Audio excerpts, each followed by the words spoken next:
Hello दोस्तों। आज की कहानी का शीर्षक है एक बेटा ऐसा भी। एक गांव में एक मजदूर रहा करता था जिसका नाम सुखराम था। उसके परिवार में कोई नहीं था। दिन भर अकेला मेहनत में लगा रहता था। दिल का बहुत ही दयालु और कर्मों का भी बहुत अच्छा था। मजदूर था, इसलिए उसे उसका भोजन उसे मजदूरी के बाद ही मिलता था। आगे पीछे कोई न था, इसलिए वो इस आजीविका से संतुष्ट था। एक बार उसे एक छोटा सा बछड़ा मिल गया। उसने खुशी से उसे पाल लिया। उसने सोचा आज तक वो अकेला था, अब वो इस बछड़े को अपने बेटे के जैसा पालेगा। सुखराम का दिन उस बछड़े से ही शुरू होता और उसी पर ख़त्म होता था। वो रात दिन उसकी सेवा करता और उसी से अपने मन की बात करता था। कुछ समय बाद बछड़ा बैल बन गया। उसकी जो सेवा सुखराम ने की थी, उससे वो बहुत ही सुंदर और बलशाली बन गया था। गांव के सभी लोग सुखराम के बैल की बहुत ही तारीफ किया करते थे। किसानों के गांव में बैल भी की भरमार थी, पर सुखराम का बैल उन सबसे अलग था। दूर दूर से लोग उसे देखने आते थे। हर कोई सुखराम के बैल के बारे में बातें कर रहा था। सुखराम भी अपने बैल से एक बेटे की तरह ही प्यार करता था। भले खुद भूखा सो जाए, लेकिन उसे हमेशा भरपेट खिलाता था।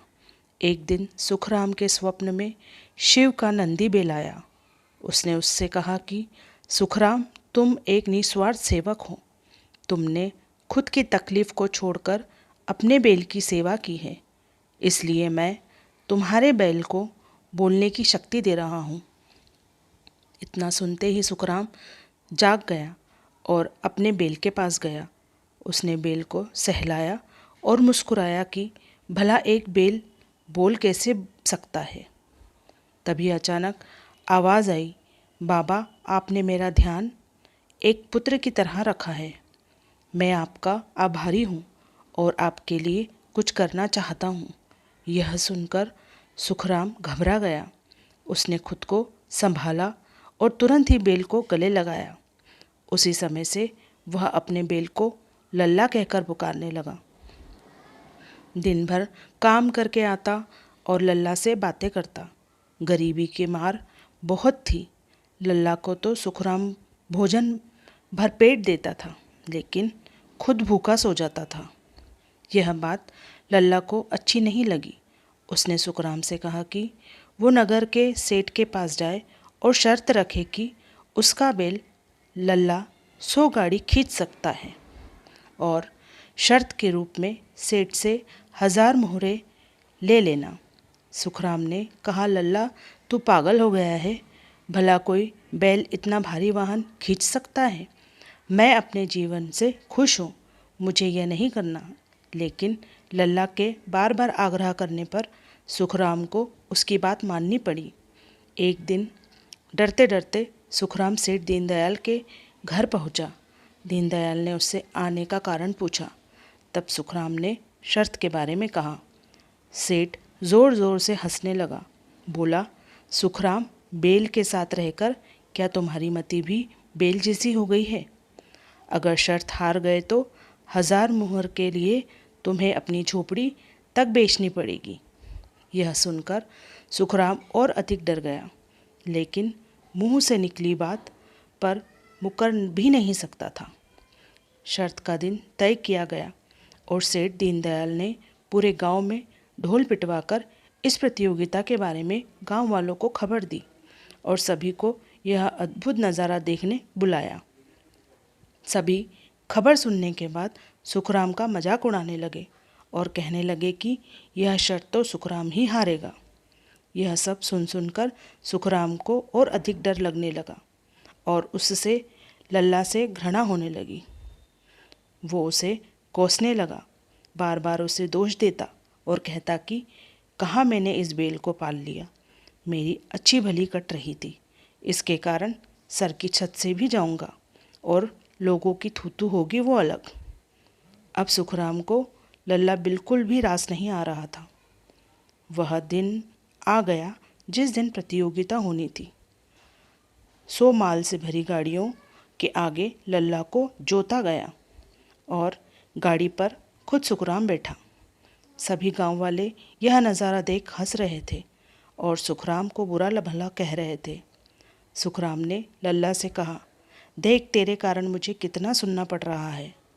मैंने तुझे बेटे जैसा पाला था और तूने मुझे सड़क पर लाने का काम किया। सुखराम के ऐसे घृणित शब्दों के कारण लल्ला को गुस्सा आ गया और उसने ठान ली कि वो एक कदम भी आगे नहीं बढ़ेगा। और इस तरह सुखराम शर्त हार गया।